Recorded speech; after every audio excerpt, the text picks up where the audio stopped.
చెప్పనా మన ఆలూరు తలకు ఇరుభద్రగోడు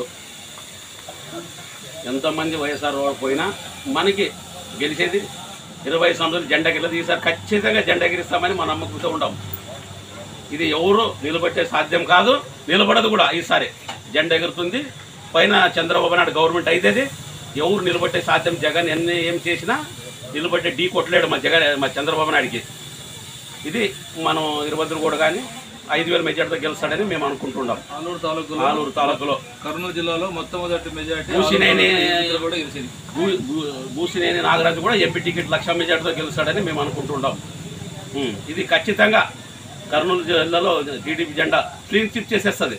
ఈసారి మొత్తం 7కి 7 తెలుగుదేశం వస్తుంది. ఇది ఖచ్చితంగా ఎవరు ఏం చెప్పినా ఎవరు వినే ప్రసక్తి లేదు. మనకి ఆడవాళ్ళ ఓట్లు ఉన్నాయి. ఆడవాళ్ళ ఓట్లే మనకి మెయిన్. 4,000 పెన్షన్, ఒక్కింటికి ఒక్కొక్కరికి పిల్లలకి 15,000, రైతుకి 20,000, 3 గ్యాస్లు ఫ్రీ, ఇవన్నీ పత్రాలు కట్టి పెట్టినాడు. కాబట్టి మనం మొత్తం గెలిచేది టీడీపీ. క్లీన్ పోయేదికి 170 జగన్ కాదు, మా చంద్రబాబు నాయుడు క్లీన్ చిప్ చేసేస్తాడు ఈసారి. 170 జగన్ కాదు, మనం చేస్తున్నాం ఈసారి. 170కి 175. ఆడవాళ్ళకు కూడా ఆధార్ కార్డు ఇచ్చుకుంటే ఎక్కడికైనా బస్సు ఫ్రీ, ఎక్కడికైనా తిరగాడిన ఆడవాళ్ళు గవర్నమెంట్ బస్ ఫ్రీ.